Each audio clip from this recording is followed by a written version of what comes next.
ज्ञानाञ्जनशलाकया चक्षुर्मीलितं येन तस्मै श्रीगुरवे नमः। श्रीचैतन्यमनोभीष्टं स्थापितं येन भूतले स्वयं रूपकदामहं ददाति सुपदान्तिकं वन्देऽहं श्रीगुरो श्रीयुतपदकमलं श्रीगुरुं वैष्णवांश्च श्रीरूपं साग्रजातं सगणरघुनाथान्वितं तं सजीवं साद्वैतं सावधूतं परिजनसहितं कृष्णं चैतन्यदेवं श्रीराधाकृष्णपादान् सगणललिता श्रीविशाखान्वितांश्च हे कृष्णकरुणा सिन्धो दीनबन्धो जगत्पते गोपेश गोपिकान्त नमोस्तुते तप्तकाञ्चन गौरांगी राधे वृंदावनेश्वरी वृषभानुसुते देवी प्रणमामि हरिप्रिय नमो विष्णुपादाय कृष्णप्रश्नाय श्रीमदे भक्तिवेदांत स्वामिन्निति नामिने नमस्ते सारस्वती देवी गौरवाणी प्रचारिणी निर्विशेष शून्यवादि पाश्चात्य देशतारिणी जय श्री कृष्ण चैतन्य प्रभु नित्यानंद श्री अद्वैत गदाधर श्रीवासादि गौर भक्तवृंद हरे कृष्ण कृष्ण कृष्ण हरे हरे हरे राम राम राम हरे हरे मूकं करोति वाचालं पंगुं लङ्घयते गिरिं यत्कृपातमहं वन्दे परमानन्दमाधवं श्रीचैतन्येश्वरं श्रीगुरुं भवतारणं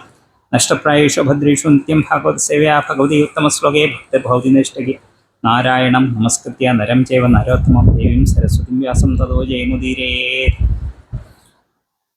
ॐ नमो भगवते वासुदेवाय वासुदेवाय। ॐ नमो भगवते वासुदेवाय।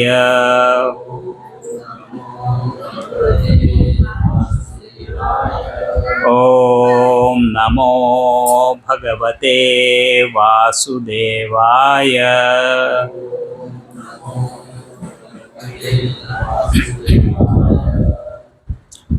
हरे कृष्ण ഇന്ന് ഭഗവാന്റെ വാമന തിരുവവതാരത്തിൻ്റെ ദിവസമാകുന്നു. ഇന്ന് ഇവിടെ വന്നു ചേർന്നിരിക്കുന്ന എല്ലാ ഭക്തന്മാർക്കും ഇന്നത്തെ പ്രോഗ്രാമിലേക്ക് സുസ്വാഗതം. എത്ര പേരുണ്ട് മലയാളം? കേരളത്തിൽ നിന്നുള്ള എത്ര പേരുണ്ട് മലയാളികൾ?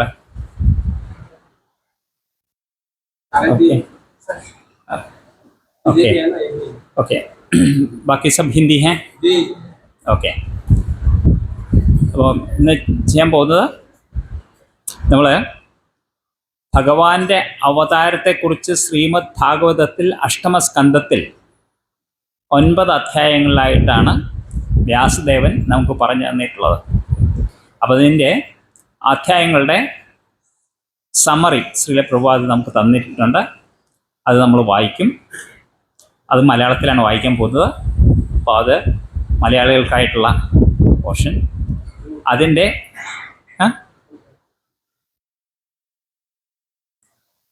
ഹിന്ദിയിൽ ബാക്കി അത് തന്നെ ഞാൻ ഹിന്ദിയിൽ പറയാനായിട്ട് നോക്കാം. ഓക്കെ. അപ്പം हरे कृष्णा। तो आज श्रीमद् भागवत के अनुसार हम भगवान के वामनावतार के बारे में समझने की कोशिश करेंगे। श्री श्री राधा मदन मोहन की जय। तो मैं ये श्रीमद् भागवत के अष्टम स्कंद के 15 से 23 तक अध्याय में भगवान वामन देव का वर्णन किया है व्यासदेव ने। तो इसका एक एक अध्याय का संक्षिप्त रूप श्रील प्रभुपाद ने जो दिया है वो मैं पढ़ूंगा मलयालम में, क्योंकि कुछ लोग तो मलयालम जानते हैं, सिर्फ मलयालम जानते हैं, हिंदी नहीं जानते हैं। तो मैं पढ़ूंगा और ये इसका ज़्यादा से ज़्यादा हिंदी में होगा। ओके। मैंने कुछ नहीं तैयार किया है हिंदी में, तो इसलिए क्षमा कीजिए। आप जानते हैं मेरा हिंदी कितना है।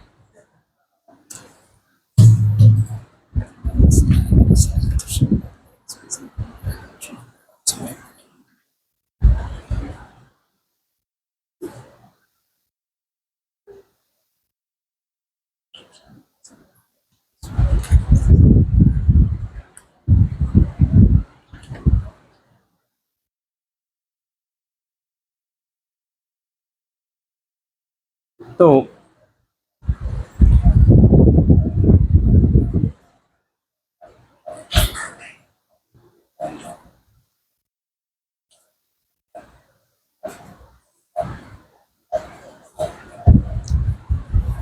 हम रोज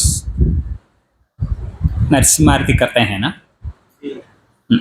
तो उधर तव कर कमल वरे ऐसा एक श्लोक आता है।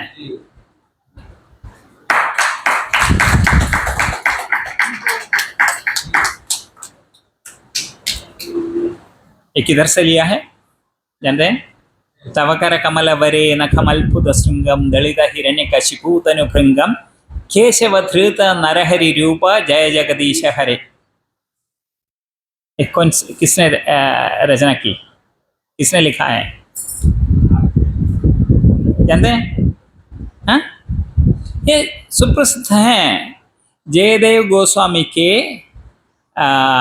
दशावतार स्तोत्रम से लिया है। सुनिए, भगवान को सबसे ज्यादा 3 स्तुतियों की लाइकिंग है, वो सबसे पसंद आता है भगवान को 3। एक है जयदेव गोस्वामी का गीता गोविंद, उसमें आता है अष्टपदी, उसमें एक अष्टपदी है ये दशावतार स्तोत्र।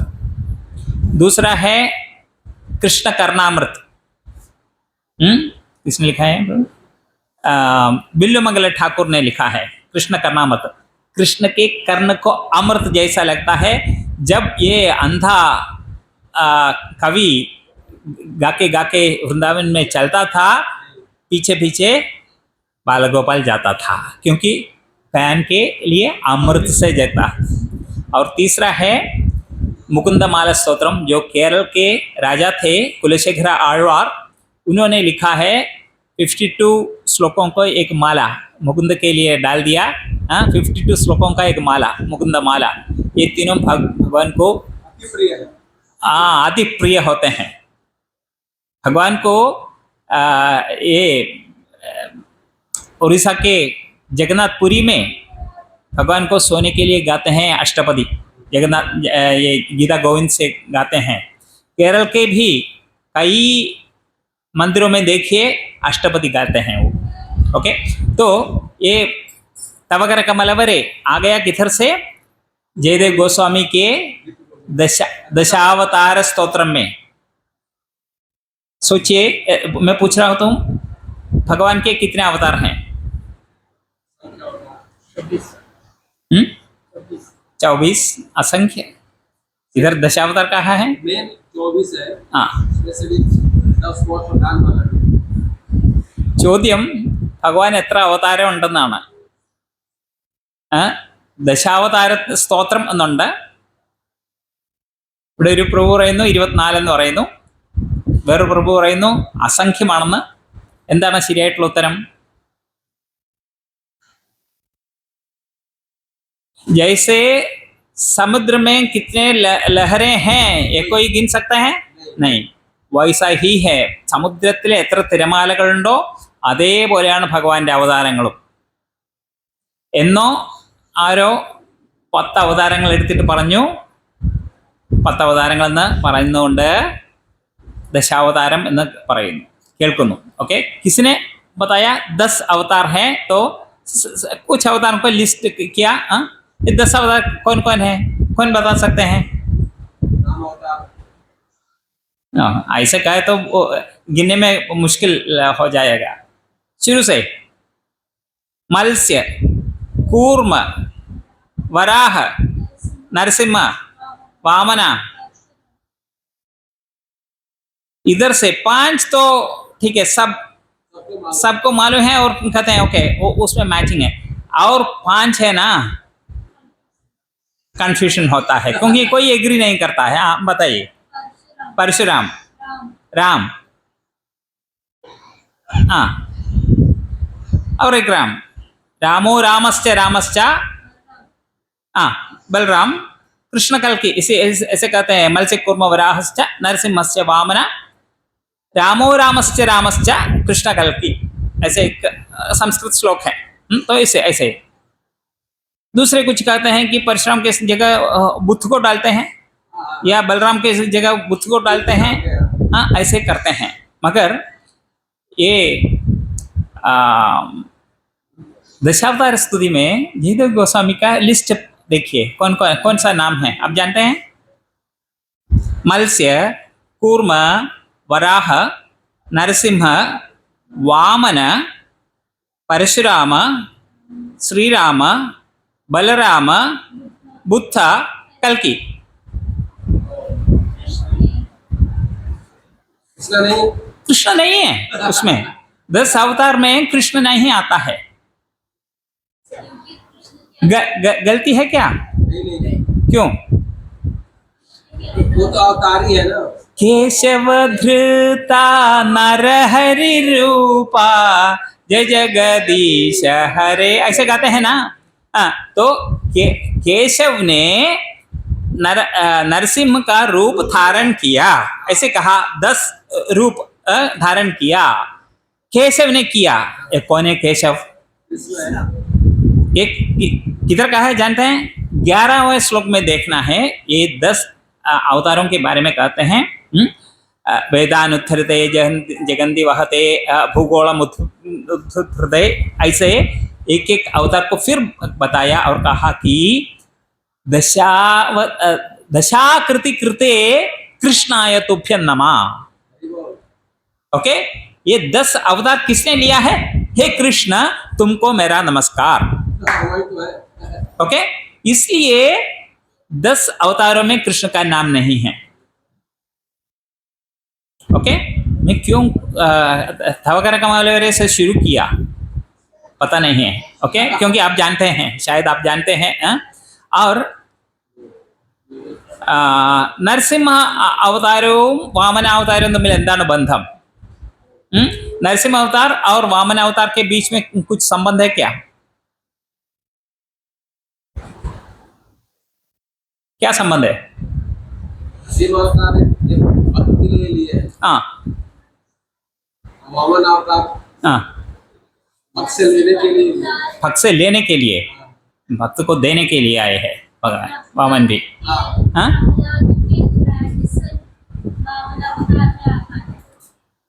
ओके, संबंध है कि ये सब एक ही खानदान में हैं।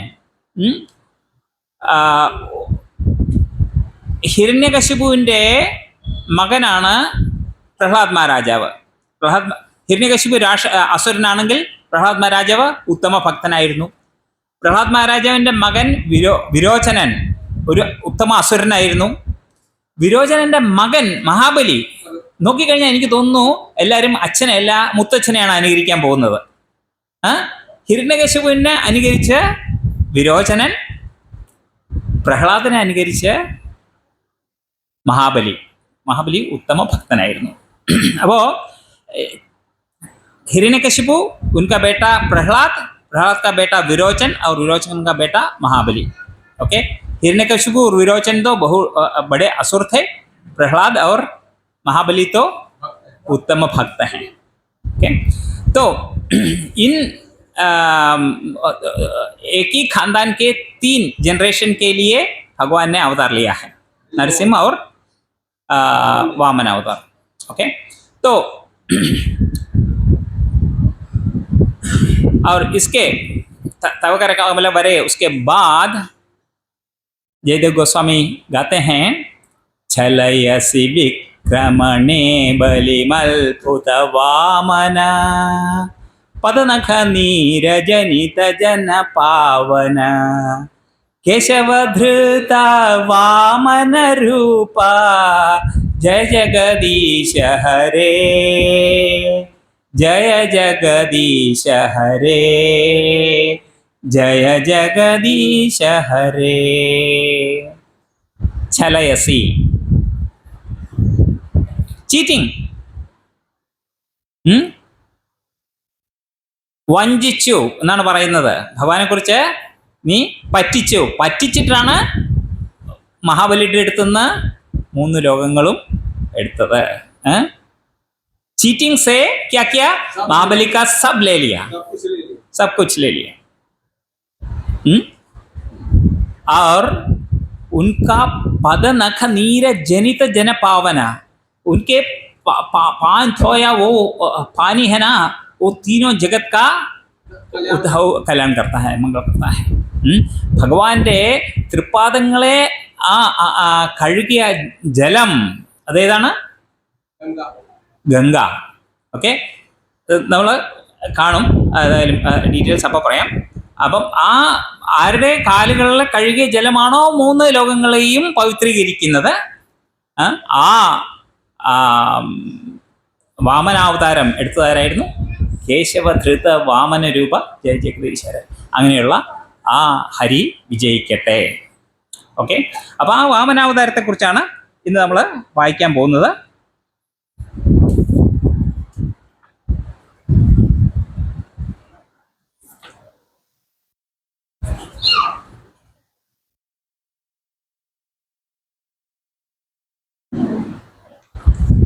ഓക്കെ, ഹരേ കൃഷ്ണ. അധ്യായം 15. മഹാബലി സ്വർഗലോകങ്ങളെ കീഴടക്കുന്നു.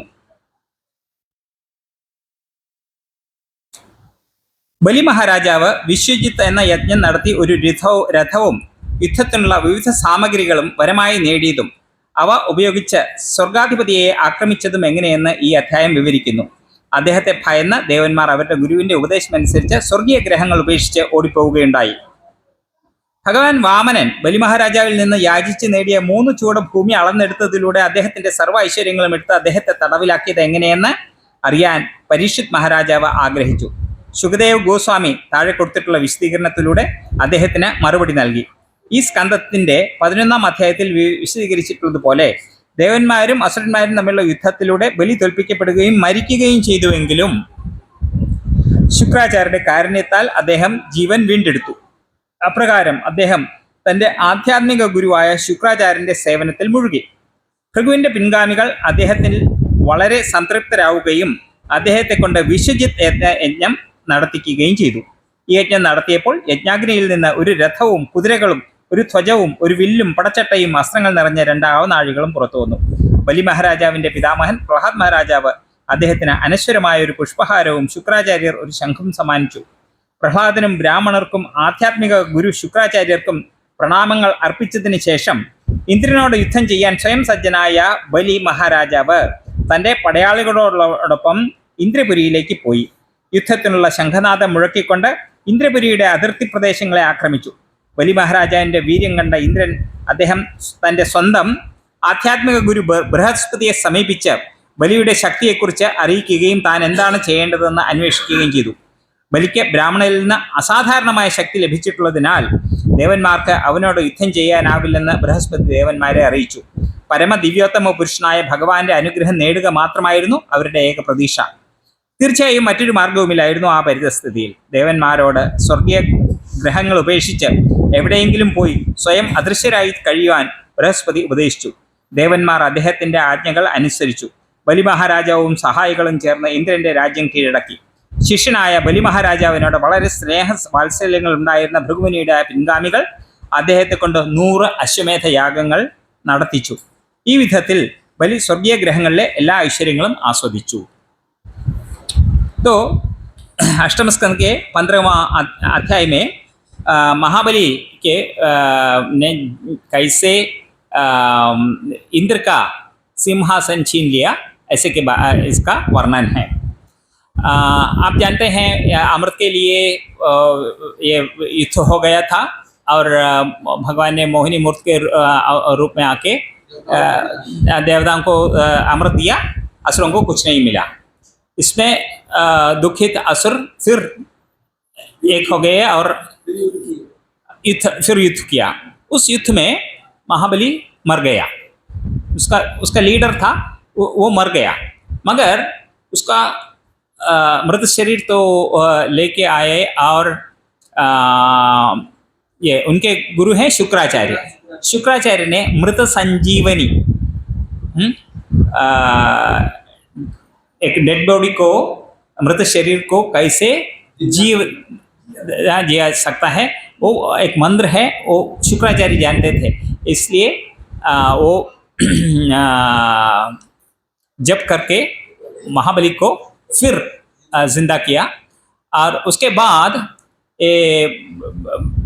भृगुमुनि ने शुक्राचार्य ने उनसे विश्वजित इति नाम का यज्ञ करवाया। इससे वो बड़ा शक्तिमान हो गया। और युद्ध में एक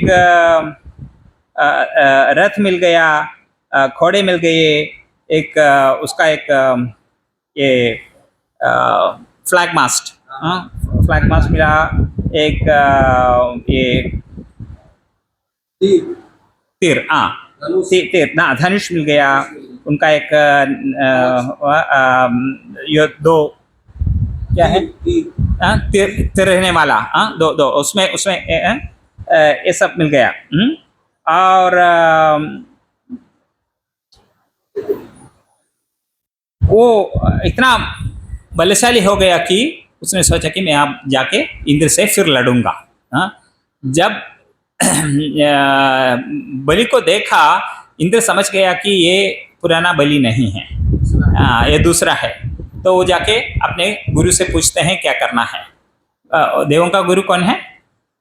बृहस्पति ने कहा कि ये महाबली का इतना बल का कारण, तेज का कारण है कि ब्राह्मणों का अनुग्रह मिल गया, इसलिए वो अजय है। उसको अब तुम कुछ नहीं कर सकते, सिर्फ एक काम ही बाकी है। क्या है?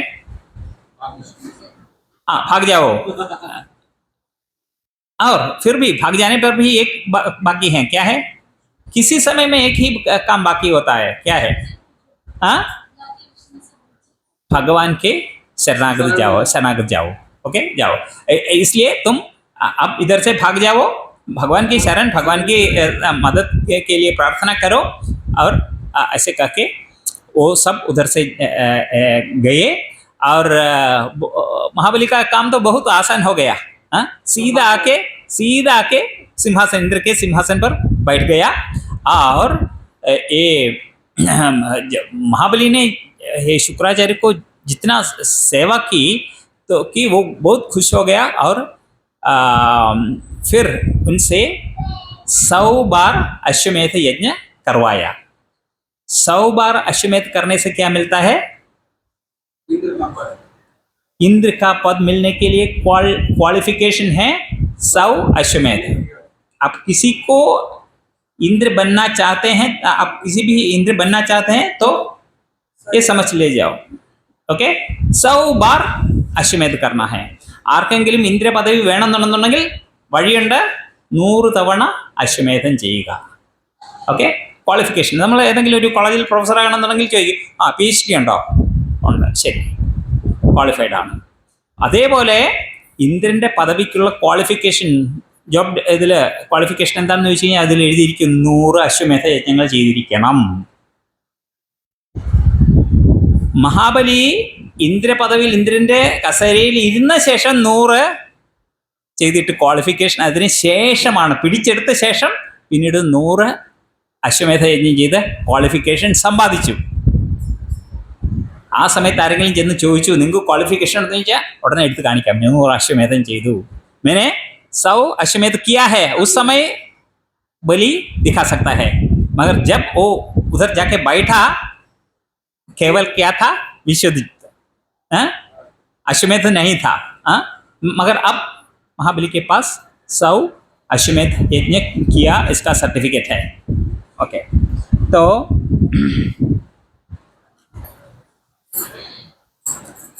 इससे क्या हो गया, उनकी मैया अतिथि देव, उनकी मैया है अदिति देवी, वो बहुत दुखी हो गई. Okay, 16 chapter.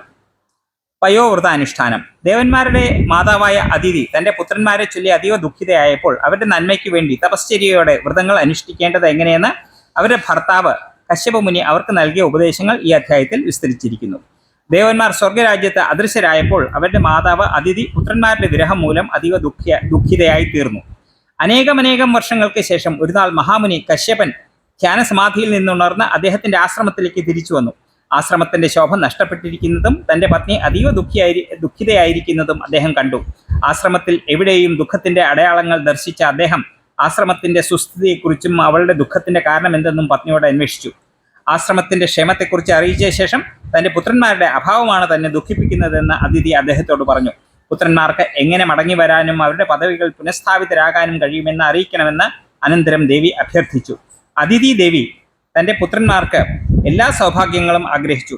അതിഥിയുടെ അഭ്യർത്ഥനയിൽ ദയാർദ്രനായ കശ്യപ മുനി ആത്മസാക്ഷാത്കാരത്തിൻ്റെ തത്വശാസ്ത്രവും ആത്മാവും പദാർത്ഥവും തമ്മിലുള്ള അന്തരത്തെക്കുറിച്ചും ഭൗതിക നഷ്ടത്താൽ എങ്ങനെ ബാധിക്കപ്പെടാതിരിക്കാം എന്നതിനെക്കുറിച്ചും അവളെ ഉപദേശിച്ചു.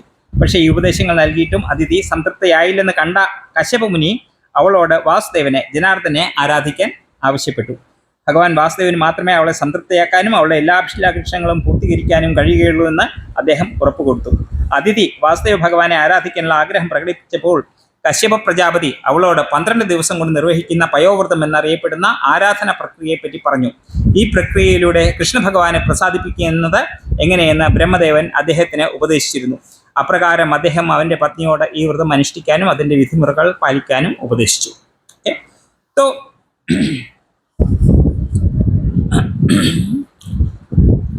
देवों की माता अदिति तो बहुत दुखित हो गई और उनके पति कश्यप मुनि वो तो ध्यान में थे.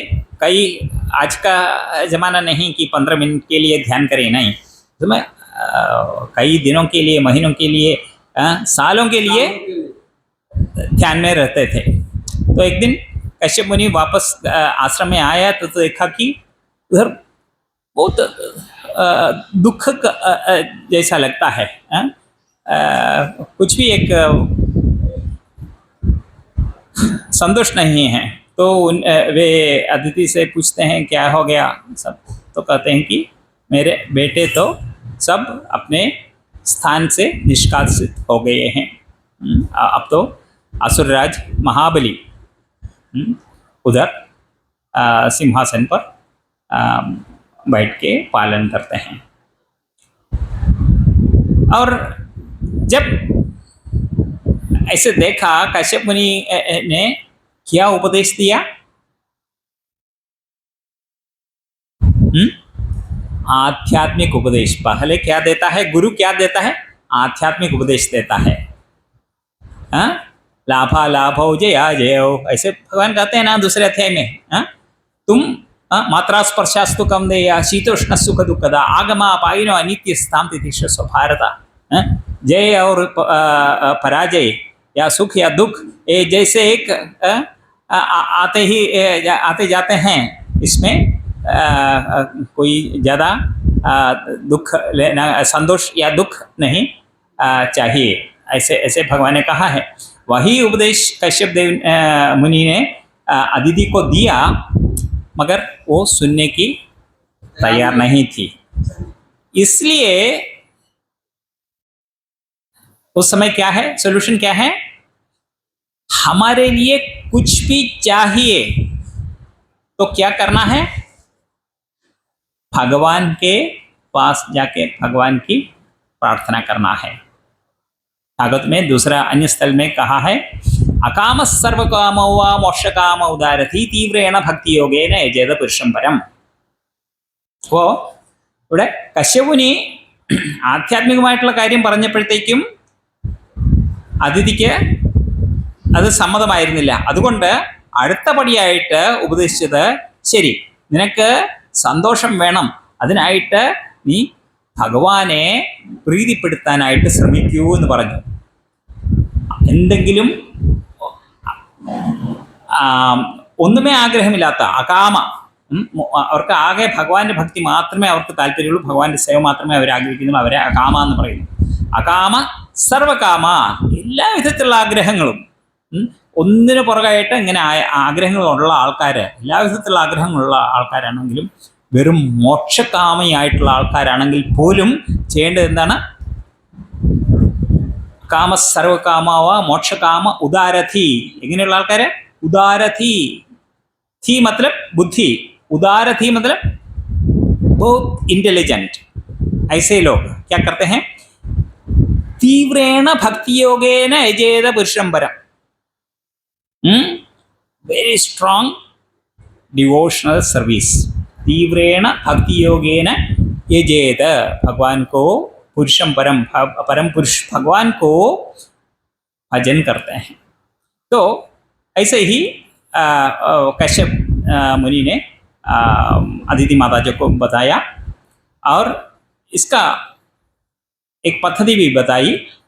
पयोव्रतम, पय मतलब दूध, मिल्क, പാല് മാത്രം കഴിച്ചുകൊണ്ട് ഒരു വ്രതം അനുഷ്ഠിക്കുക 12 ദിവസത്തേക്ക്।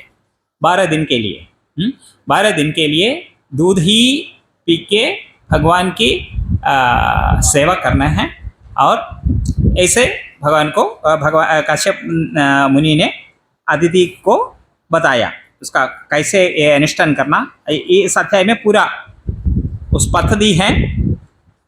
तो कितने लोग ये पढ़ के 12 दिन में भगवान की प्रीति के लिए कोशिश करेंगे?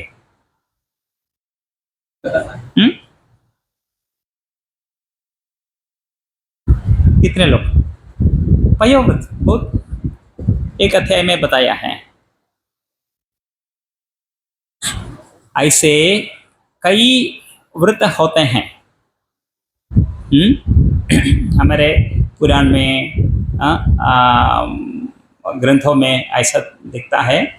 मगर कलयुग में ऐसे व्रत से भी बहुत सरल मार्ग भगवान ने स्वयं हमको दिया है। वो क्या है? कृष्णा कृष्णा कृष्णा हरे हरे, हरे राम राम राम हरे हरे। भगवान का नाम लो बस। अकाम सर्व कामो व मोक्ष कामो दार्थी तीव्रेण भक्ति योगेन यजेत पुरुषं परम। यजते कैसे करते हैं? भगवान का नाम लेके। बाकी सब युगों में जो जो पद्धति थे मगर उससे भी आसान हो गया है कलयुग में करीम, क्योंकि भगवान जानते हैं कि इसका बुद्धि कितना है। मंदा सुमंद मतयो हो मंद भाग्या ही उपद्रुता। लेजी, बहुत लेजी हैं। मंद भाग्य मतलब थोड़ा भी भाग्य नहीं है। मंदा सुमंद मतयो, मति मतलब बुद्धि, मंद मति मतलब बुद्धि ना, वैसे नहीं कहा। सुमंद मतयो हो, थोड़ा भी नहीं है, थोड़ा भी नहीं है। ഓക്കെ, അപ്പോൾ ബാക്കിയുള്ള യുഗത്തിൽ പറയുന്ന പല വ്രതങ്ങളും ഇന്ന് കലിയുഗത്തിൽ എളുപ്പമാർഗത്തിലൂടെ നമുക്ക് സാധിക്കും. അത് ഭഗവാന്റെ നാമങ്ങൾ ഉച്ചരിക്കുന്നതിലൂടെ. കലിയുഗത്തിൽ പറഞ്ഞിരിക്കുന്ന പദ്ധതി അതാണ്, ഭഗവാന്റെ നാമങ്ങൾ ഉച്ചരിക്കുക. അതാണ് ഹരേ കൃഷ്ണ മഹാമന്ത്രം നമ്മൾ ജപിക്കാനായിട്ട് ചൈതന്യ മഹാപ്രഭു നമ്മളെ ഉപദേശിച്ചിരിക്കുന്നത്. അപ്പം അതിഥി അങ്ങനെ പയോവ്രതം അനുഷ്ഠിച്ച് ഭഗവാനെ തൃപ്തിപ്പെടുത്തുന്നു. 18ാമത്തെ അധ്യായം.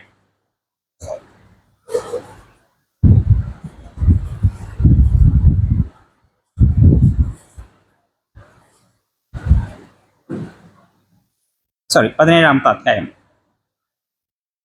ഈ അധ്യായത്തിൽ വിവരിച്ചിട്ടുള്ളതുപോലെ അതിഥിയുടെ പയോവ്രത ആചരണത്താൽ വളരെ സംതൃപ്തനായ പരമപുരുഷ ദിവ്യോത്തമ പുരുഷനായ ഭഗവാൻ പൂർണ്ണ ഐശ്വര്യത്തിൽ അവളുടെ മുന്നിൽ പ്രത്യക്ഷപ്പെട്ടു. അവളുടെ അഭ്യർത്ഥന പ്രകാരം അവളുടെ പുത്രനായി തീരാമെന്ന് ഭഗവാൻ സമ്മതിച്ചു.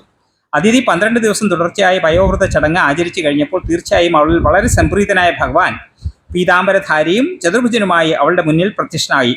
പരമദീവോത്തമ പുരുഷനായ ഭഗവാൻ തൻ്റെ മുന്നിൽ പ്രത്യക്ഷപ്പെട്ടത് കണ്ട ഉടനെ അതിഥി എഴുന്നേറ്റു. ഭഗവാനോടുള്ള ഭക്ത്യാതിരേകത്തോടെ അദ്ദേഹത്തിന് നമസ്കാരങ്ങൾ അർപ്പിക്കാൻ ഭൂമിയിലേക്ക് വീണു. ഭക്തിയോന്മാദത്താൽ അതിഥിയുടെ കണ്ഠം ഇടറുകയും ശരീരം പ്രകമ്പനം കൊള്ളുകയും ചെയ്തു. ഭഗവാന് ഉചിതമായ പ്രാർത്ഥനകൾ സമർപ്പിക്കാൻ ആഗ്രഹിച്ചെങ്കിലും അവൾ ഒന്നും ചെയ്യാൻ കഴിയാതെ കുറേ സമയത്തേക്ക് നിശബ്ദയായി നിന്നുപോയി. പിന്നീട് ആശ്വാസം അനുഭവപ്പെട്ടപ്പോൾ അവൾ ഭഗവാന്റെ സൗന്ദര്യം നിരീക്ഷിക്കുകയും അദ്ദേഹത്തിന് പ്രാർത്ഥനകൾ അർപ്പിക്കുകയും ചെയ്തു. പരമദിവ്യോത്തമ പുരുഷനായ ഭഗവാൻ എല്ലാ ജീവസത്തകളുടെയും പരമാത്മാവ് അവളിൽ വളരെ സന്തുഷ്ടനാവുകയും ഒരു സമഗ്ര വിസ്തരണത്തിലൂടെ അവളുടെ പുത്രനായി അവതരിക്കാമെന്ന് സമ്മതിക്കുകയും ചെയ്തു. കശ്യപ മുനിയുടെ തപശ്ചര്യകളിൽ നേരത്തെ തന്നെ സംതൃപ്തനായിരുന്ന അദ്ദേഹം അവരുടെ പുത്രനാകാമെന്നും ദേവന്മാരെ സംരക്ഷിച്ചു കൊള്ളാമെന്നും വാക്ക് നൽകിയതിനു ശേഷം അപ്രത്യക്ഷനായി. പരമദിവ്യോത്തമ പുരുഷനായ ഭഗവാന്റെ ആജ്ഞയനുസരിച്ച് അതിഥി കശ്യപ മുനിയുടെ പരിചരണത്തിൽ വ്യാപൃതയായി. തൻ്റെ ഉള്ളിലുള്ള ഭഗവാനെ സമാധിയിൽ ദർശിക്കാൻ കഴിഞ്ഞ കശ്യപ മുനി സ്വന്തം രേതസ് അതിഥിയുടെ ഗർഭപാത്രത്തിൽ നിവേശിപ്പിച്ചു. പരമദിവ്യോത്തമ പുരുഷനായ ഭഗവാൻ അതിഥിയുടെ ഗർഭപാത്രത്തിൽ പ്രവേശിച്ചത് ഹിരണ്യഗർഭൻ എന്നറിയപ്പെടുന്ന ബ്രഹ്മദേവൻ മനസ്സിലാക്കി. അങ്ങനെ അദ്ദേഹം ഭഗവാന് പ്രാർത്ഥനകൾ സമർപ്പിച്ചു. ओके, इस अध्याय में क्या है? अदिति पयोव्रत का आचरण करती है और भगवान खुश हो जाते हैं. भगवान आते हैं. जब भगवान आते हैं अदिति भगवान को देख के बहुत शॉक्ड, कुछ नहीं बोल सकती ही. तो उस समय भगवान उनको कहते हैं कि मैं आप जो चाहती हैं आपके मन में क्या है मैं जानता हूँ, मगर एक प्रॉब्लम है. क्या है प्रॉब्लम? ये बलि महाराज तो प्रहलाद महाराज का पोता है. प्रहलाद महाराजाविൻ്റെ ചെറുമകനാണ് ബലി മഹാരാജാവ്. പ്രഹ്ലാദ് മഹാരാജാവിന് ഒരു വരം കൊടുത്തിരുന്നു, ഒരു കാര്യം പറഞ്ഞിരുന്നു, വാക്ക് കൊടുത്തിരുന്നു. വരമല്ല, വാക്ക് കൊടുത്തിരുന്നു. ഇത്രയും ശ്രേഷ്ഠനായ ഒരു ഭക്തന്റെ കുടുംബത്തിൽ ഞാൻ വന്നിട്ട് നിന്റെ അച്ഛനെ വധിക്കേണ്ടി വന്നു. അത് ഭഗവാന് ഭയങ്കര വിഷമായി പോയി. ചെയ്യേണ്ടി വന്നു. ചെയ്ത ശേഷം അവൻ പറയാണ്, അതുകൊണ്ട് നിന്റെ കുടുംബത്തിലുള്ള ഇനി ആരെയും ഞാൻ വധിക്കില്ല എന്ന് ഒരു വാക്ക് കൊടുത്തു. ഇപ്പം ആരാണ് ഓപ്പോസിറ്റ് സൈഡിൽ ആരാ നിൽക്കുന്നത്? മഹാബലിയാണ് നിൽക്കുന്നത്, പ്രഹ്ലാദ് മഹാരാജാവിൻ്റെ കൊച്ചുമകനായിട്ടുള്ള ബലി. അതുകൊണ്ട് ബലിയെ വധിച്ചിട്ടല്ല, ഓരോന്നിനും വന്നിട്ട് ഭഗവാൻ വധിച്ചിട്ടാണ് കാര്യങ്ങൾ നടത്തുന്നത്. ഇവിടെ അത് ചെയ്യാൻ നിവൃത്തിയില്ല ഭഗവാന്.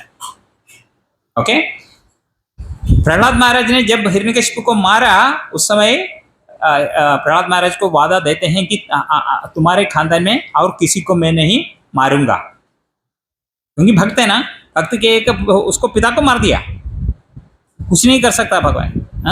और जो आते हैं उनको कोई नहीं मारूंगा, ऐसा वादा मैं करता हूँ उसे. प्रहलाद महाराज से वादा. अब तो महाबली हैं, इंद्र का पदवी छीन लिया है, उसे क्या करेगा भगवान? मार नहीं सकता ना, क्योंकि वादा दिया है, टूट जाएगा. तो इसलिए एक भगवान को डिफिकल्ट काम है ये. अदिति भी भक्ता है, अपना भक्ता है, उसको भी खुश करना है. तो भगवान, हम उदाहरण ही कहते हैं, भगवान तो उससे भी उतना भी ज्यादा है. कोई भी एक प्रॉब्लम सिचुएशन भगवान को प्रॉब्लम सिचुएशन नहीं है, भगवान को कुछ नहीं है. भगवान उसे सबसे एक सोल्यूशन देखेगा. हाँ, तो भगवान ने कहा कि मैं आपके पुत्र बन जाऊंगा और इसका सोल्यूशन मैं कर लूँगा, ऐसे वादा किया. और क्योंकि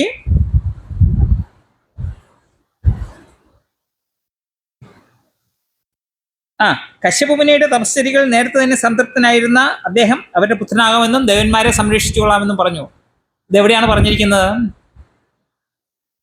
इसका पूर्व कथा की तरह कश्यप और अदिति की पूर्व कथा.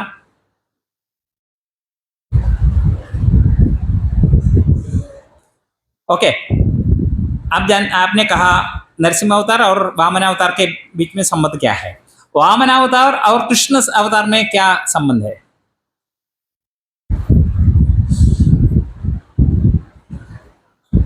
बोले है ना ये, बोले ना उसमें हाँ, ओके, वो सब अवतार में वो हो सकता है. ये वामन अवतार और कृष्ण अवतार में क्या संबंध है? ओके, तो हमको एक स्टेप पीछे जाना है. एक सुतप नामक एक प्रजापति था और उन्होंने शादी की पृश्नी से. शादी के बाद सब लोग हनीमून जाते हैं, ये लोग सीधा जाके तपस कर रहेंगे, तपस्या करते हैं. तब से संतुष्ट होके भगवान आते हैं और तुमको क्या चाहिए पूछते हैं. और ये सुतपा ने कृष्ण ने भगवान से कहा, आप जैसा बेटा चाहिए। हाँ, भगवान को पहले ही संतुष्ट थे, इनकी तप से भगवान संतुष्ट है। तो ऐसे एक वर पूछा, अभी तक किसी ने ऐसा नहीं पूछा, ये चाहिए वो चाहिए पूछते हैं। कहते हैं कि भगवान आप जैसे एक बेटा चाहिए। भगवान ने तुरंत उत्तर दिया, हाँ। भगवान उसके बाद वापस जा रहे थे, सोचा कि अरे क्या पूछा, क्या उत्तर दिया मैंने, मेरा जैसा बेटा, എന്നെ പോലൊരു മകൻ വേണമെന്ന് പറഞ്ഞു ഞാൻ വാക്കും കൊടുത്തു. എന്നെ പോലൊരു മകൻ എവിടെ നിന്ന് വരും? ഞാൻ തന്നെ വന്നേ മതിയാവുള്ളൂ. അതുകൊണ്ട് തിരിച്ചു വന്നിട്ട് പറയും, ഓ എന്നെ പോലൊരു മകൻ ഞാൻ മാത്രമേ ഉള്ളൂ. അസമൂർധ്വ, ഭഗവാന്റെ പേരാണ് അസമൂർധ്വ. തുല്യനായിട്ടും മുകളിലായിട്ടും വേറെ ആരുമില്ല ഭഗവാന്. भगवान का नाम है असमूर्ध्वा. समा मतलब इक्वल, ऊर्ध्वा मतलब ऊपर. भगवान का नाम है असमूर्ध्वा. भगवान का इक्वल कोई नहीं है, ऊपर भी कोई नहीं है. ओके. और इसलिए भगवान ने कहा कि मैंने आपको ये वचन दिया है, मेरा जैसा बेटा तुमको मिलेगा. मैं 3 बार आऊंगा. इसलिए मैं 3 बार आऊंगा. और उस समय सुतप और प्रश्न के पुत्र के रूप में भगवान आ गए. उसका नाम है प्रश्निगर्भ. और उसके बाद सुतप बन गए कश्यप, प्रश्नि बन गई अदिति, उनके बेटा बन के आ गए वामन देव के रूप में. और इसके बाद कश्यप मुनि आ गए किसके बारे में कहते हैं? वासुदेव के रूप में आ गए. और अदिति आ गई देवकी, उनके बेटा बन गए आ गए कृष्ण. हम ये सब कैसे जानते हैं? मैं इधर बैठ के कुछ भी कहानी कह सकता हूँ ना, अല്ലേ? എനിക്ക് എന്ത് വേണേലും പറയാം. എന്താണ് ഇതിന്റെ പ്രമാണം? ഭാഗവതത്തിൽ ഭഗവാന്റെ അവതാര സമയത്ത് ചതുർഭുജ നാരായണ രൂപത്തിൽ ഭഗവാൻ വന്നിട്ട് വസുദേവരുടെ അടുത്തും ദേവകിയുടെ അടുത്തും പറയുന്നു, നോക്കൂ, ഇത് 3ാമത്തെയാണ്. നിങ്ങൾ അന്ന് ഞാൻ നിങ്ങൾക്ക് വാക്ക് തന്നാണ്. നിങ്ങൾ സുതപനും പ്രശ്നിയുമായിരുന്ന സമയത്ത് ഞാൻ നിങ്ങൾക്ക് വാക്ക് തന്നു 3. പ്രശ്നിഗർഭൻ 1, വാമനൻ 2, ഇത് 3. ഞാൻ പറഞ്ഞ കാര്യം നിറവേറ്റി. जैसे मैंने वादा किया था, पहले मैं प्रश्नगर्भ बन के आया, उससे बाद वामन बन के आया, अब तो कृष्ण बन गया. 3 हो गया ना. वादा पूरा हो गया. ऐसे गिन के भगवान कहते हैं ये तीनों के बारे में, उनको याद दिलाते हैं. इसलिए हम जानते हैं कि ये ऐसा है, हो गया. ओके. तो अदिति और कश्यप आ गए देवकी और वसुदेव के रूप में, और वामन देव के स्वयं भगवान कृष्ण के रूप में आ गए. ओके. तो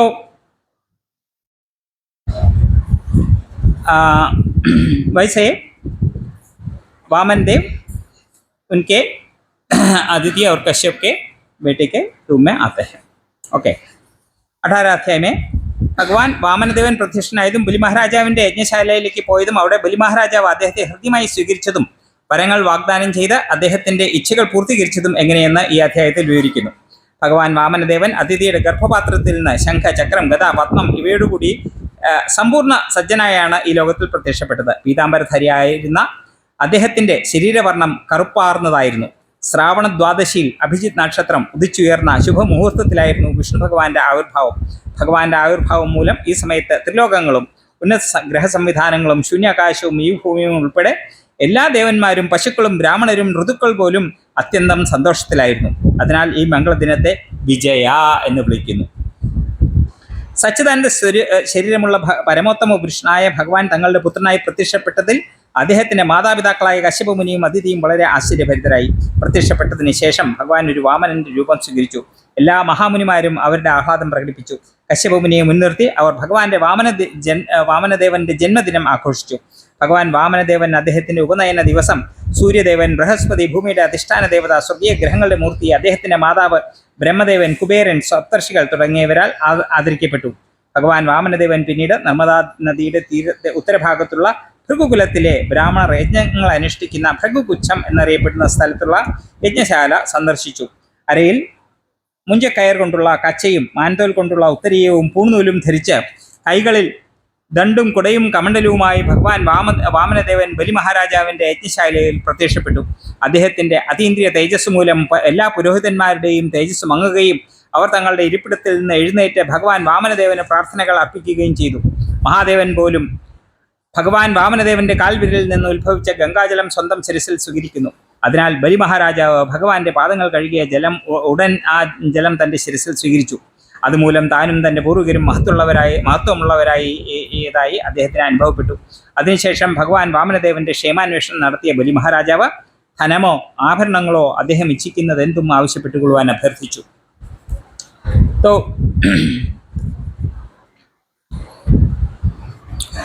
और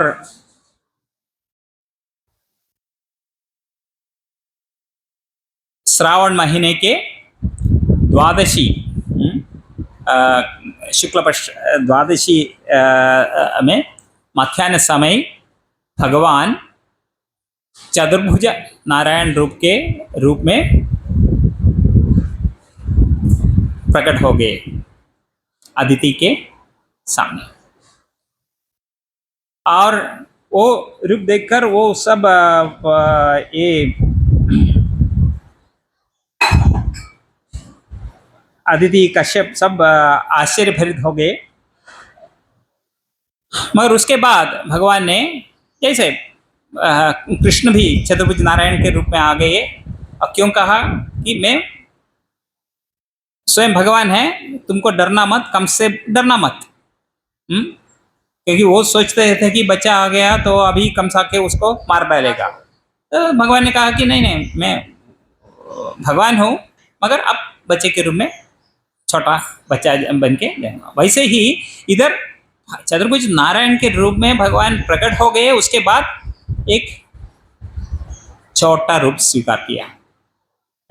छोटा, उसको क्या कहते हैं? वामन। वामन मतलब बड़ा है मगर साइज तो छोटा है, वामन। वामन। और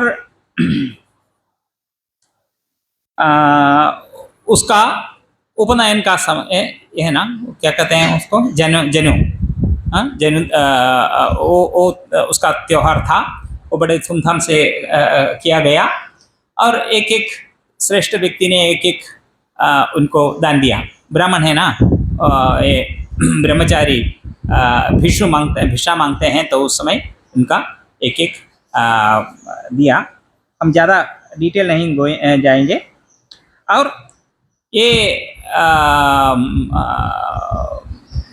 ब्राह्मण बालक तो नर्मदा नदी के पास, जिधर महाबली एक यज्ञ कर रहा था, भृगुकच्छम ऐसे नाम जगह पर एक महायज्ञ कर रहा था, उसके ओर गया। जब उधर पहुंच गया तो देखा कि वो ब्राह्मण लोग ने देखा कि एक अतीव तेजस्वी बालक आ रहा है, पता नहीं कि कौन है। उठ के उनका आदर किया। बलि महाराज भी खुश हो गए, क्योंकि मैं सोचा कि मेरे पूर्वकों की अनुग्रह से ऐसा एक व्यक्ति मेरे यज्ञ स्थल पर आ गया है। और उनका स्वीकार किया, उनका आदर किया। और बलि महाराज कहते हैं कि आप पूछ लीजिए क्या चाहिए। आपको पैसा चाहिए, आपको कुछ ऑर्नामेंट्स, ज्वेल्स कुछ चाहिए, शादी करने के लिए एक कन्या चाहिए, कुछ भी आप पूछ लीजिए, क्योंकि मैं दे सकता हूँ, क्योंकि मैं 3 लोग पति हूँ। ऐसे सोचता है महाबली। इससे हो गया। और 18 19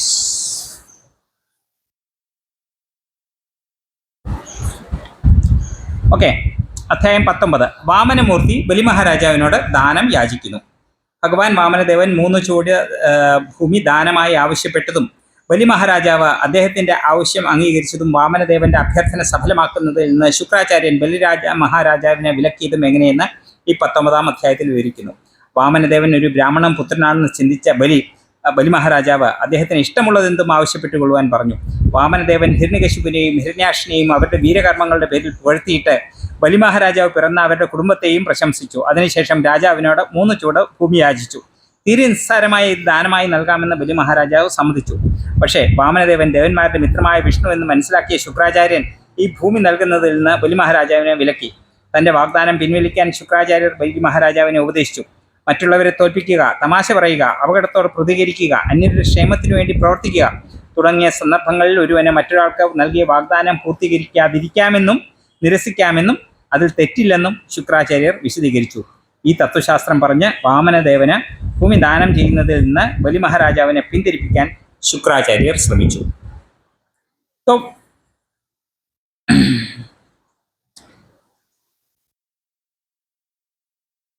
बलि महाराज ने जब इस बच्चे को देखा तो समझ गए कि ये एक श्रेष्ठ ब्राह्मण लड़का है और कहा कि तुमको जो कुछ चाहिए वो आप मांग सकते हैं. तो वामन देव ने पहले क्या किया, उन्होंने बलि महाराज के पूर्वजों को बहुत बढ़ाई करने लगा. कौन है वो? हिरण्यकशिपु, हिरण्यकशिपु, हिरण्याक्ष, इन सबको वो कैसे वीर शूर पराक्रमी थे ऐसे कह के महाबली को खुश किया. और उसके बाद उन्होंने कहा कि मुझे ये बैठ के तब करने के लिए मुझे 3 पद भूमि चाहिए. बैठने के लिए कितना चाहिए? 3 पद. और किसका पद? वामन देव, मेरा पद. ऐसे महाबली का नहीं, मेरा. और महाबली तो पहले बार कोई आके मुझसे इतना छोटा और मैं इतना बड़ा आदमी हूँ और इसको इतना छोटा दिया तो मेरा नाम तो खराब हो जाएगा. ഇല്ലേ, ഒരു വലിയ ചക്രവർത്തിയുടെ അടുത്ത് ചെന്നിട്ട് ഇപ്പം നമ്മൾ മുകേഷ് അംബാനിയുടെ അടുത്ത് ചെന്നിട്ട് ചോദിക്കുകയാണ്, സാറേ ഒരു 5 രൂപ തരുമോ എന്ന് ചോദിച്ചു കഴിഞ്ഞാൽ അദ്ദേഹത്തിന് നാണമല്ലേ? ഇല്ലേ, मुकेश अंबानी तो 5 रुपया में पैसा मांगता हूँ तो उसको बुरा लगेगा ना. 500 पूछिए. तो इसलिए महाबली उनको आइडियाज देते हैं. कम से कम एक प्लैनेट दे दो, पूछ लो, एक पूरा प्लैनेट, क्योंकि मुझे 14 हैं. एक मांग लो, नहीं तो एक राज्य मांग लो. ग्राम, आपको शादी करने के लिए ब्राह्मण कन्या चाहिए तो वो मांग लो. ऐसे बहुत आइडियाज उन्होंने दी. मगर ये वामन देव ने कहा कि जो जिससे हम खुश हो जाते हैं उतना ही चाहिए. और मेरे लिए, मैं एक ब्रह्मचारी हूँ, मुझे तप करने के लिए इतना ही चाहिए बस. महाबली ने सोचा क्या करें, इतना बुद्धू है. तो वो जितना मांगता है वो दे दूंगा. मगर उस समय उनके गुरु शुक्राचार्य को समझ गए इसमें इधर आके महाबली के पास आके कुछ ऐसा कुछ मांगता है तो वो इसमें कुछ भी ही है, दाल में काला है. तो उन्होंने कहा कि ये चक्रवर्ती सावधान. क्योंकि ये कौन है? इंद्र के लिए मांगने के लिए आया है विष्णु है. इसलिए आपने जो कहा है वो वापस लो, उसे वापस जाओ. और थोड़ा इंस्टेंस है, उस समय हम झूठ कर सकते हैं और जो वादा किया है वो भूल भी जा सकते हैं, कैंसिल कर सकते हैं. तो एक है हमारे जिंदगी में, हमारे जिंदगी को कुछ हो जाएगा तो उस अवसर में हम एक झूठ बोल सकते हैं, नहीं तो कुछ वादा किया तो वो टूटा और पूरा करने की जरूरत नहीं है. നമ്മുടെ ജീവിതത്തിന് അപകടം വരുന്ന ഒരു സന്ദർഭത്തിൽ, അല്ലെങ്കിൽ പല ഉദാഹരണങ്ങളും പറഞ്ഞിട്ടുണ്ട്. തമാശ പറയുന്ന സമയത്ത്, മറ്റുള്ളവരെ തോൽപ്പിക്കാനായിട്ട്, അപകടങ്ങളോട് പ്രതികരിക്കാനായിട്ട്. അപ്പം അങ്ങനെ ചില സമയത്ത് നമ്മൾ പറയുന്ന വാക്കുകൾ പാലിക്കണം എന്നില്ല. അത് ശാസ്ത്രപ്രകാരം സമ്മതമായിട്ടുള്ളതാണ്. അപ്പോൾ ഈ അവസരത്തിൽ ഇന്ദ്രന് വേണ്ടി യാചിക്കാനായിട്ട് വന്നിരിക്കുന്ന വിഷ്ണുവാണിത്. അതുകൊണ്ട് ഈ വാക്ക് നീ പാലിച്ചു കഴിഞ്ഞാൽ തീർച്ചയായിട്ടും പറ്റിക്കപ്പെടും. അതുകൊണ്ട് കൊടുത്തിരിക്കുന്ന വാക്കിൽ നിന്ന് പിന്മാറൂ എന്ന് ശുക്രാചാര്യൻ മഹാബലിയെ ഉപദേശിക്കും. ഓക്കെ,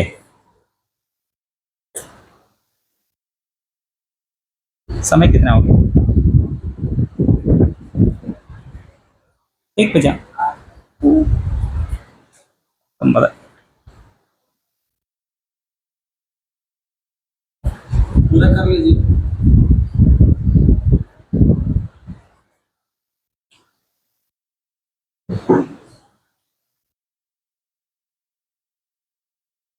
ഓക്കെ, ശുക്രാചാര്യരുടെ ഉപദേശ നിർദ്ദേശങ്ങൾ ശ്രവിച്ച ബലി മഹാരാജാവ് ചിന്താധീനായി. ധർമാർത്ഥ കാമങ്ങൾ സംരക്ഷിക്കേണ്ടത് ഗൃഹസ്ഥന്റെ കടമയാകയാൽ ബ്രഹ്മചാരിക്ക് നൽകിയ വാഗ്ദാനം പിൻവലിക്കുന്നത് അനുചിതമാണെന്ന് ബലി മഹാരാജാവ് ചിന്തിച്ചു. കള്ളം പറയുന്നത് അല്ലെങ്കിൽ ഒരു ബ്രഹ്മചാരിക്ക് നൽകിയ വാക്ക് അനാദരിക്കപ്പെടുന്നത് ഒരിക്കലും ശരിയാകില്ല. കാരണം കള്ളം പറയുന്നതാണ് ഏറ്റവും പാപകരമായ പ്രവൃത്തി.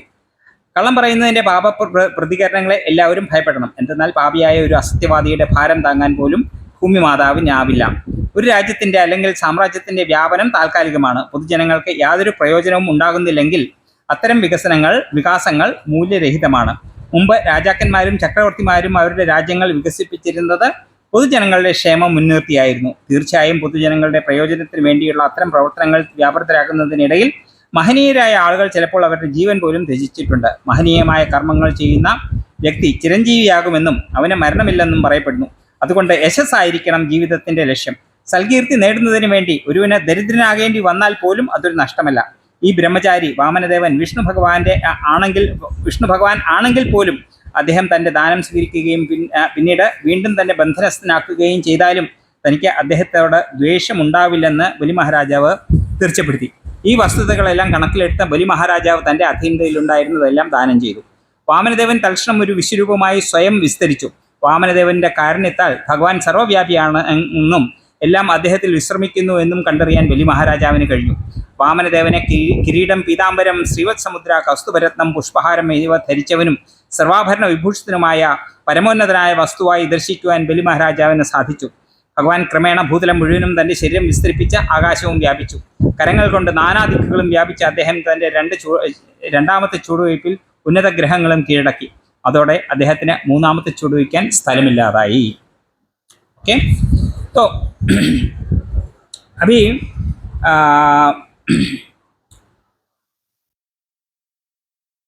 हम ये 10 अपराध बढ़ते हैं. उसमें तीसरा अपराध क्या है?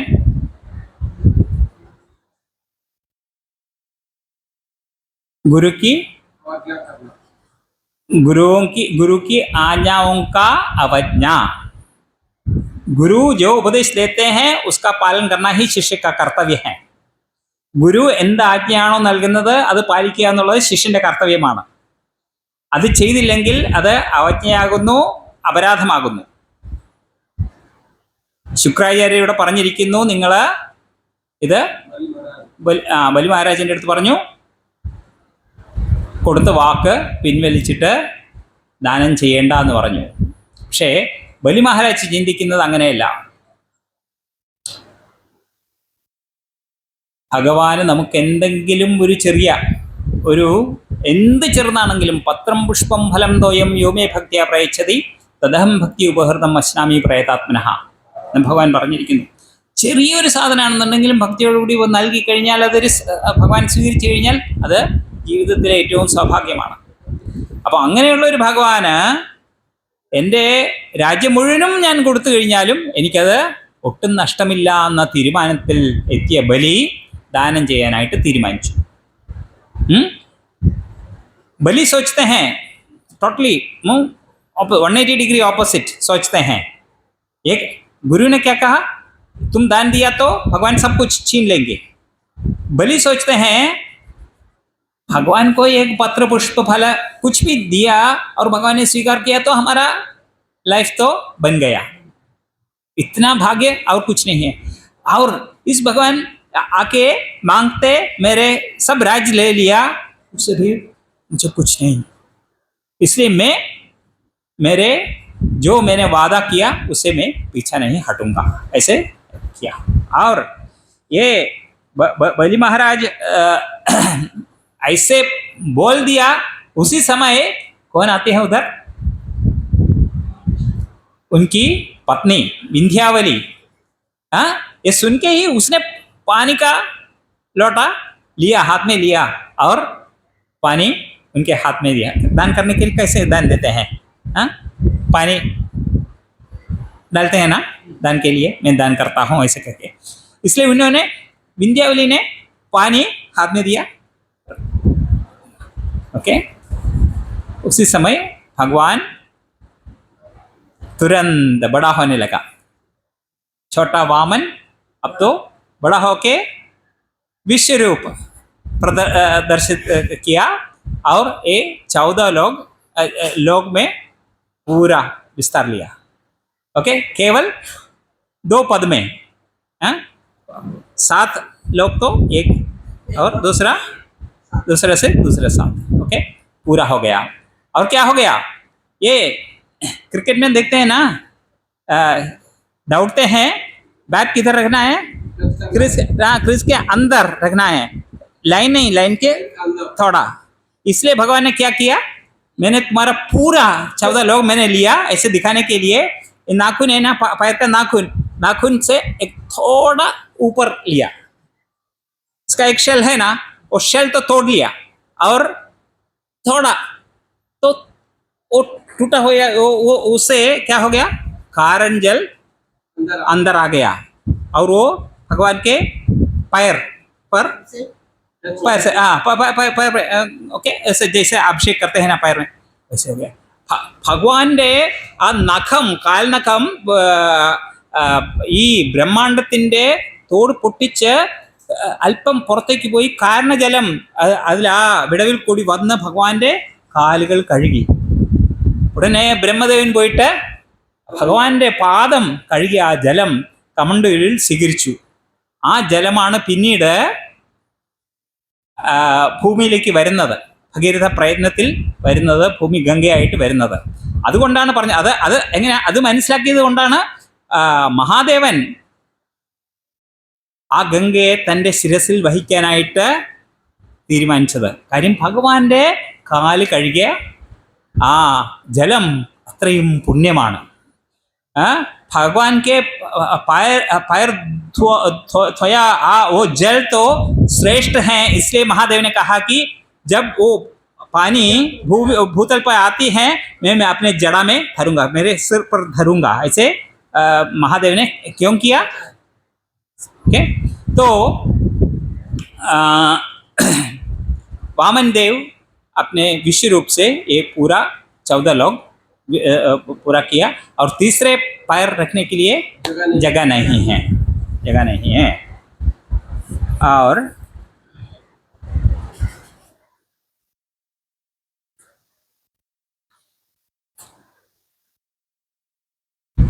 ओके.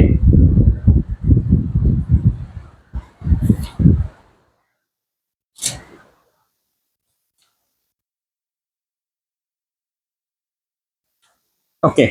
തൻ്റെ രണ്ടാമത്തെ ചൂടുവയ്പ്പിനാൽ പരമദിവ്യോത്തമ പുരുഷനായ ഭഗവാൻ അത്യുന്നഗ്രഹമായ ബ്രഹ്മലോകത്തിലെത്തി. അദ്ദേഹത്തിൻ്റെ കാൽനഖങ്ങളിലൂടെ തേജസ്സിനാൽ ബ്രഹ്മലോകത്തിൻ്റെ സൗന്ദര്യം നിഷ്പ്രഭമായി.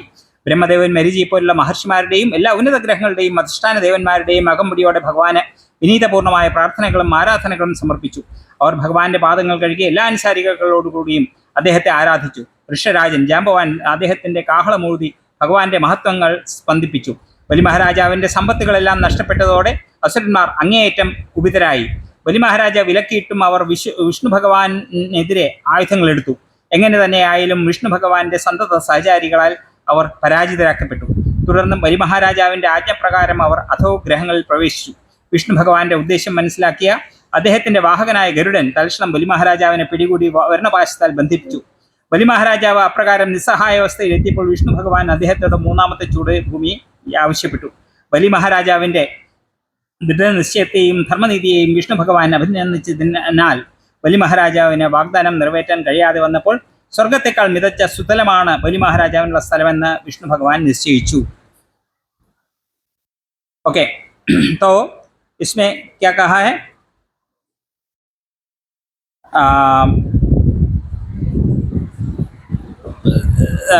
ब्रह्मादिदेव भगवान की स्तुति करते हैं, भगवान की पूजा करते हैं, प्रार्थना करते हैं उनसे, और भगवान के पैर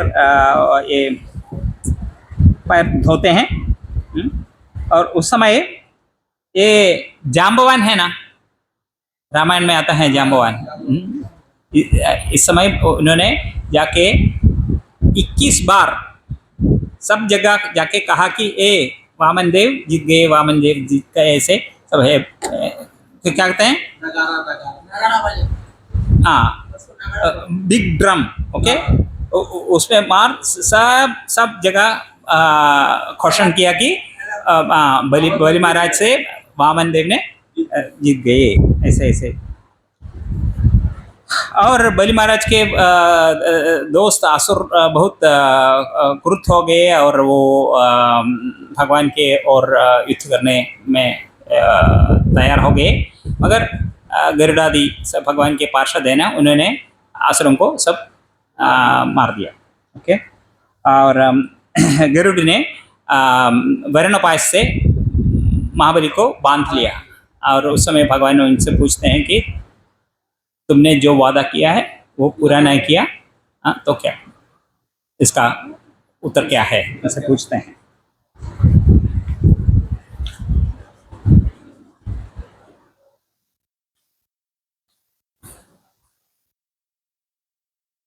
ഓക്കെ, ബലി മഹാരാജാവ് അത്യന്തം സത്യസന്ധനായിരുന്നു. തന്റെ വാഗ്ദാനം പാലിക്കാൻ സാധിക്കാതിരുന്നതിനാൽ അദ്ദേഹം വളരെയധികം ഭയപ്പെട്ടിരുന്നു. എന്തുകൊണ്ടെന്നാൽ സത്യത്തിൽ നിന്ന് വ്യതിചലിക്കുന്ന ഒരു വ്യക്തി സമൂഹത്തിന്റെ ദൃഷ്ടിയിൽ നിസ്സാരനായിത്തീരുമെന്ന് അദ്ദേഹത്തിന് നിശ്ചയമുണ്ടായിരുന്നു.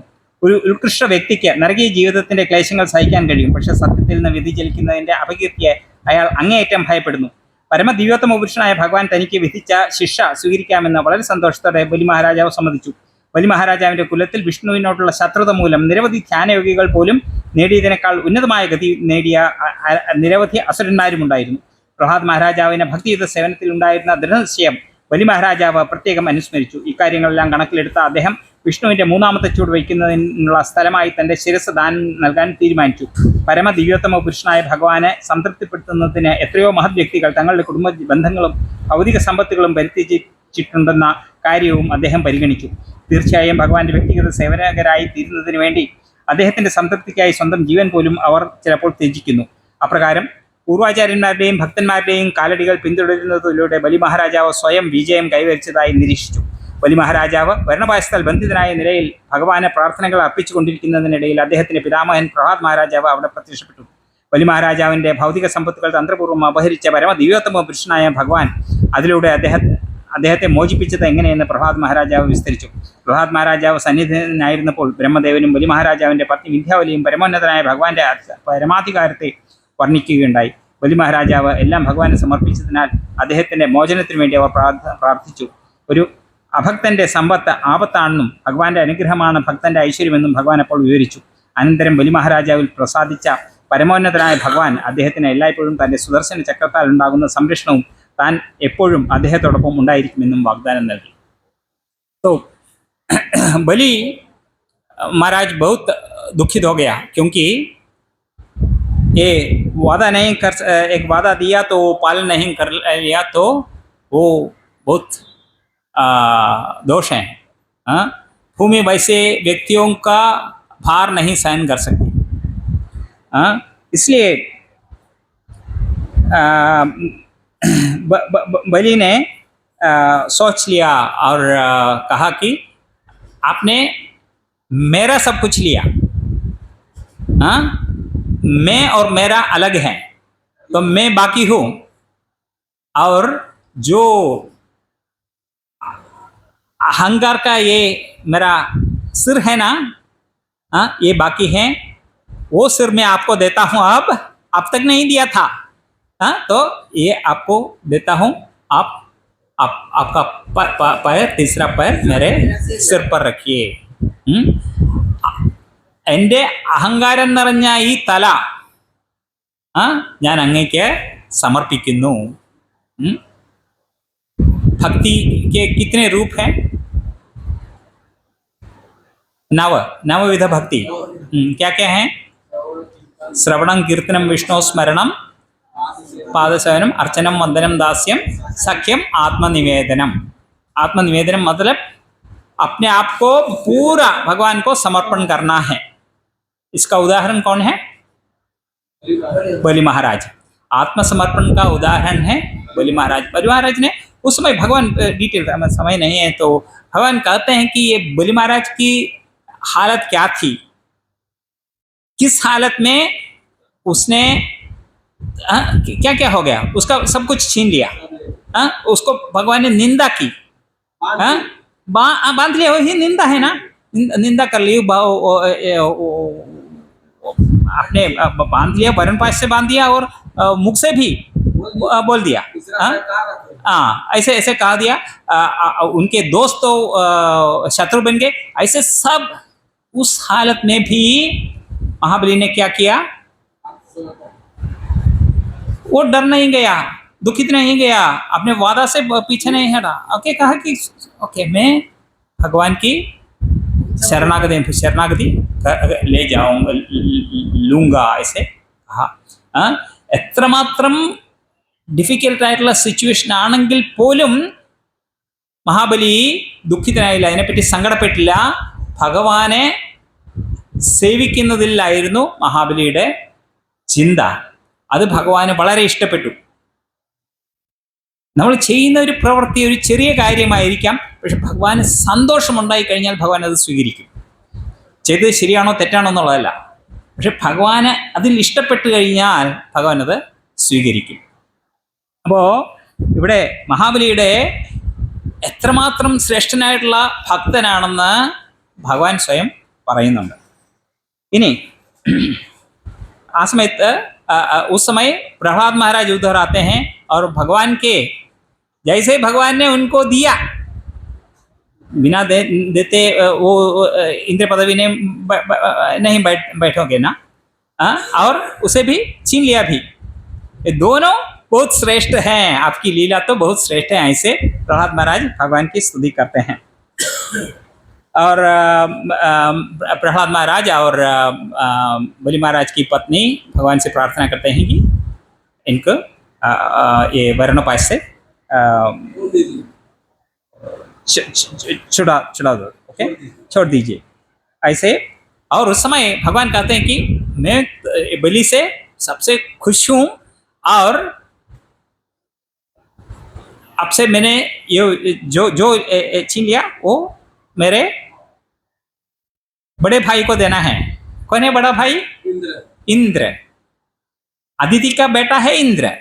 इंद्र का छोटा बन के आया वामन देव, इसलिए वामन देव को एक नाम है, क्या है? उपेंद्र।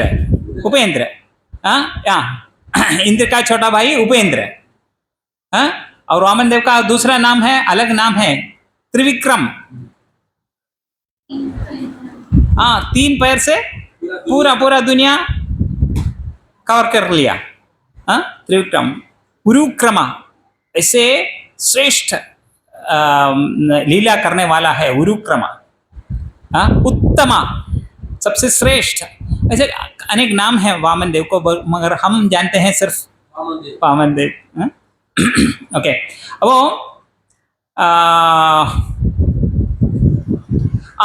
और भगवान ने कहा कि तो मैं जो मैंने लिया वो मैं इंद्र को देता हूँ अब, मगर एक प्रॉब्लम है, तुमने अभी क्वालिफिकेशन लिया है इंद्र पदवी के लिए, 100 अश्वमेध कर लिया है ना, तो वेट नेक्स्ट मनवंतर में तुम इंद्र पदवी तुमको मिलेगा. ओके, अलग अलग नेक्स्ट इंद्र तो तुम हो. और अब किधर जाएगा? उतने समय तुम सुतल नामक एक लोक है, उधर उधर जाके रखो. और ये सुतल में क्या क्या है? जो इंद्र के स्वर्ग में जो कुछ नहीं है उतना एंजॉयमेंट है सुतल में. वो भी दिया. और इतना है तो सिक्योरिटी प्रॉब्लम है ना. इतना रिच है, सिक्योरिटी प्रॉब्लम है. तो इसलिए क्या करेगा? मैं खुद आके तुम्हारा डोर कीपर बन जाएगा, ചൗക്കിദാർ. സുതലത്തിൽ മഹാബലിയുടെ കൊട്ടാരത്തിന് കാവൽക്കാരനായിട്ട് നിൽക്കാനായിട്ട് മഹാബലി വ്യാമനദേവൻ സ്വയം സമ്മതിച്ചു. സുദർശന ചക്രവും അവിടെയുണ്ട്. രണ്ടുപേരാണ്. സുദർശന ചക്രത്തോടുകൂടി ഭഗവാൻ അവിടെ നിൽക്കുന്നു. ഇതെങ്ങനെ അറിയാം നമുക്ക്? हम कैसे जानते हैं? रावण गया था उधर, उसको अपना लाट मार के उसे मार के भूख मार. हाँ, इससे हम जानते हैं कि वामन देव अभी उधर हैं, उनका बलि का प्रोटेक्शन के लिए. ओके, 23.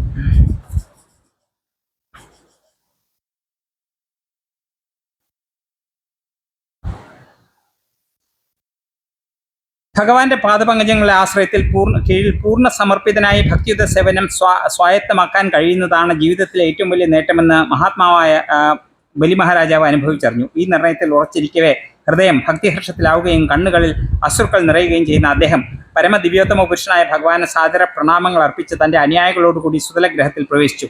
അപ്രകാരം പരമദിവ്യോത്തമ പുരുഷനായ ഭഗവാൻ അതിഥിയുടെ അഭിലാഷങ്ങൾ സഫലമാക്കുകയും ഇന്ദ്രനെ പുനഃസ്ഥാപിക്കുകയും ചെയ്തു.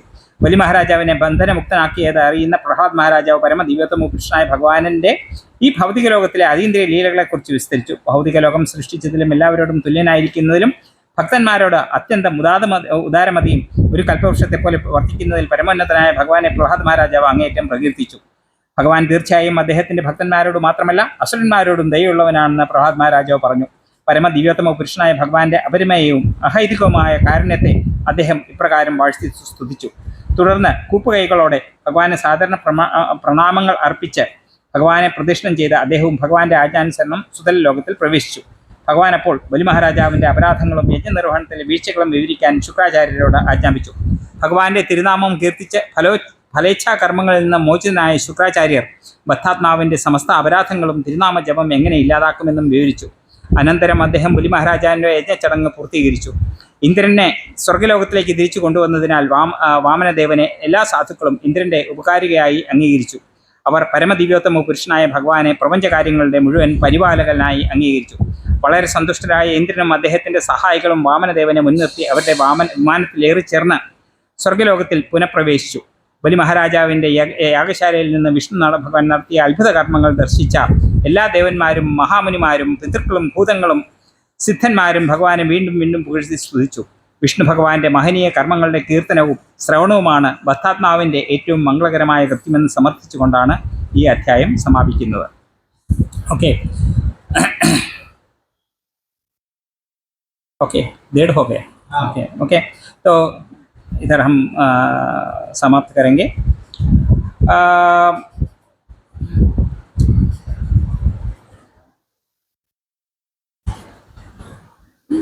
एक मनुष्य का जीवन का श्रेष्ठता कब होती है? भगवान के चरणों का आश्रय लेते हैं और भगवान की सेवा, भक्तियुत सेवनम, प्रेम से भगवान की सेवा करना है. ये तो हमारे जिंदगी का सबसे ऊंचा लक्ष्य है. ओके, तो बलि महाराज ने ये प्राप्त कर लिया और वो असुरों के साथ सुतल में गए और भगवान ने ये सब 14 लोग इंद्र को वापस दिया और उनको देवेंद्र फिर बनाया। और उसके बाद किधर गए? सुतल में गए, डोरकीपर के काम में बाकी उधर गए। ओके। और उसके बाद एक बहुत सुंदर एक बात है। और उसके बाद एक यज्ञ कौन करवाता था? शुक्राचार्य। शुक्राचार्य ने कहा कि नहीं, भगवान को जो वादा किया वो छोड़ दो कहा है ना। और यज्ञ भी अब तो खराब हो गया, वो बलि तो सुतल गया, यज्ञ तो बाकी है। तो उन्होंने कहा कि तुमने क्या किया, कितना मिस्टेक्स किया कि ये यज्ञ में कितना कौन कौन मिस्टेक किया, ऐसे पूछा। और शुक्राचार्य कहते हैं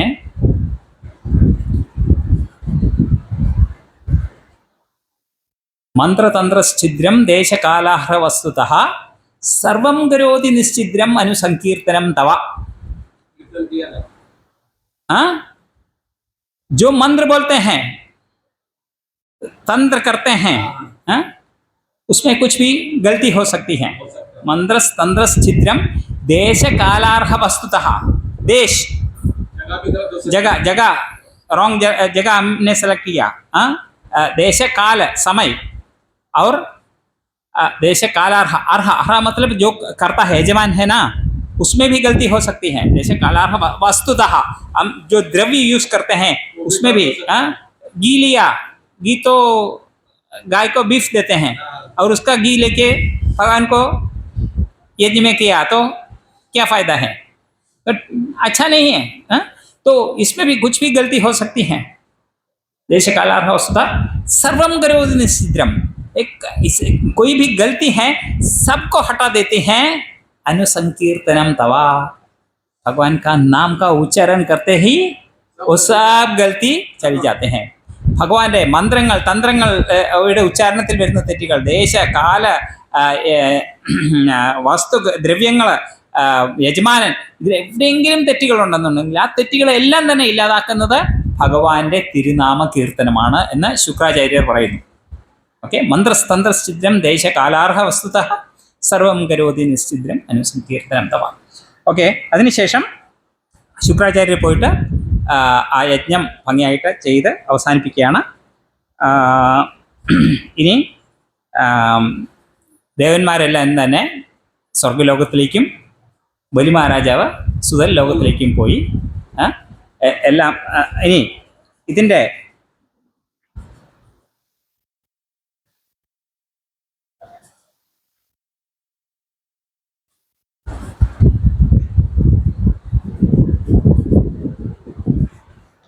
ജസ്റ്റ് ഫലശ്രുതി വായിക്കാം. ഒരുവൻ പരമദിവ്യോത്തമ പുരുഷനായ ഭഗവാന്റെ വിഭിന്ന അവതാരങ്ങളിലെ അസാധാരണ കർമ്മത്തെക്കുറിച്ച് ശ്രവിക്കുന്ന പക്ഷം അവൻ നിശ്ചയമായും ഉന്നത ഗ്രഹങ്ങളിലേക്ക് ഉയർത്തപ്പെടുകയോ അല്ലെങ്കിൽ സ്വഗേഹത്തിലേക്ക് ഭഗവത് ധാമത്തിലേക്ക് തിരികെ കൊണ്ടുവരപ്പെടുകയോ പോലും ചെയ്യും. 3 വിധത്തിലുള്ള ആഘോഷ ചടങ്ങുകളുണ്ട്. പരമദിവ്യോത്തമ പുരുഷനായ ഭഗവാനെ അല്ലെങ്കിൽ ദേവന്മാരെ സംതൃപ്തരാക്കാനുള്ള പ്രത്യേക ചടങ്ങുകൾ. ക്ഷമിക്കണം. എപ്പോഴായാലും ഒരു ആചാര ചടങ്ങ് അനുഷ്ഠിക്കുമ്പോൾ അത് ദേവന്മാരെ പ്രീതിപ്പെടുത്താനുള്ളതായാലും ഒരുവന്റെ പിതാമഹന്മാരെ പ്രീതിപ്പെടുത്തുവാൻ നടത്തുന്ന ശ്രാദ്ധകർമ്മമായാലും അല്ലെങ്കിൽ വിവാഹം പോലുള്ള സാമൂഹിക ചടങ്ങ് ആഘോഷിക്കാനായാലും അവിടെ വാമനദേവന്റെ കർമ്മങ്ങളെക്കുറിച്ച് വിസ്തരിക്കപ്പെടുന്ന പക്ഷം ആ ചടങ്ങ് അത്യന്തം മംഗളമായിരിക്കുമെന്ന് മനസ്സിലാക്കണം. ഓക്കെ. ഇതാണ് ഫലശ്രുതി.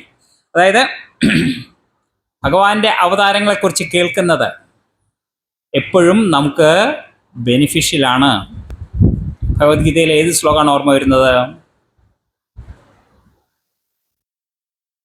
ഇതിനെപ്പറ്റി കേട്ട് കഴിഞ്ഞാൽ എന്ത് സംഭവിക്കും? ജന്മകർമ്മചമേ ദിവ്യം ഏവം യോ വേത്തി തത്വതഃ ത്യക്വാ ദേഹം പുനർജന്മ നൈതി മാമേതി സോർജുനഃ. മേരാ ജന്മ മേരാ കർമ്മ ये सब ദിവ്യ ഹേ. എൻ്റെ ജന്മവും കർമ്മവും എല്ലാം തന്നെ ദിവ്യമാണെന്ന് മനസ്സിലാക്കുക. ആ ഒരു കാര്യം മാത്രം പൂർണ്ണമായിട്ട് മനസ്സിലാക്കി കഴിഞ്ഞാൽ പിന്നെ എന്താണ്? അടുത്ത ജന്മം എടുക്കേണ്ടി വരില്ല. ഇത് നമ്മുടെ അവസാനത്തെ ജന്മമാണ്. ഇതെങ്ങനെ സാധിക്കും? നമ്മൾ ഭഗവാന്റെ അവതാരങ്ങളെക്കുറിച്ച്, ഭഗവാന്റെ ലീലകളെക്കുറിച്ച് കേട്ട് കഴിഞ്ഞാൽ മാത്രം നമുക്ക് ആ ലെവലിലെത്താനായിട്ട് സാധിക്കും. പിന്നെ ഇവിടെ പറയുന്നു, നമ്മൾ ഏതെങ്കിലും നമ്മുടെ വീട്ടിലെ ആചാരചടങ്ങുകൾ നടത്താറുണ്ട്. ചിലപ്പം ഒരു വിവാഹം ആയിരിക്കും, അല്ലെന്നുണ്ടെങ്കിൽ അല്ലെന്നുണ്ടെങ്കിൽ ജന്മദിനാഘോഷമായിരിക്കും, ശ്രാദ്ധമായിരിക്കും, എന്തായാലും അവിടെ അതിൻ്റെ വിജയത്തിനായിട്ട് എന്ത് ചെയ്യണം? വാമനദേവന്റെ അവതാര കഥകൾ അവിടെ പറഞ്ഞു കഴിഞ്ഞാൽ അത് പൂർണ്ണമായിട്ടും വിജയമാണ്. ഇന്നത്തെ ദിവസം എന്താണ്? വിജയ. വാമനദേവൻ അവതരിച്ചു, എന്നിട്ട് ബലിയുടെ ഉപരി നേടിയ വിജയം, അത് വാമനദേവന്റെ ഒരു ശ്രേഷ്ഠതയാണ്, വിജയം. അപ്പം വാമനദേവന്റെ ചരിത്രം എവിടെ പറഞ്ഞു കഴിഞ്ഞാലും അന്ന് അവിടെ വിജയമുണ്ടെന്നുള്ളത് തീർച്ചയാണ്. जिधर जिधर भगवान वामन देव के कथाएं चलती हैं उधर विजय निश्चित से होगा, यही फलश्रुति है. ओके, हरे कृष्णा. मैंने बहुत ज़्यादा टाइम लिया क्योंकि मैंने कुछ प्रैक्टिस नहीं किया था. ओके ओके, 15 से 23 तक इतना अध्याय में व्यासदेव ने बड़ा रूप में लिखा है. ओके, एक बार वामन देव की स्तुति हम गाएंगे. सब गाएंगे. छलयसि विक्रमणे बलिमल्भुत वामन, छलयसि विक्रमणे बलिमल्भुत वामन, पदनख नीरजनित जन पावन, पदनख नीरजनित जन पावन, केशवधृता वामन रूप, जय जगदीश हरे, जय जगदीश हरे, जय जगदीश हरे. केशवधृता वामन रूप, जय जगदीश हरे, जय जगदीश हरे, जय जगदीश हरे. वामन जयंती महोत्सव की जय. हरे कृष्णा.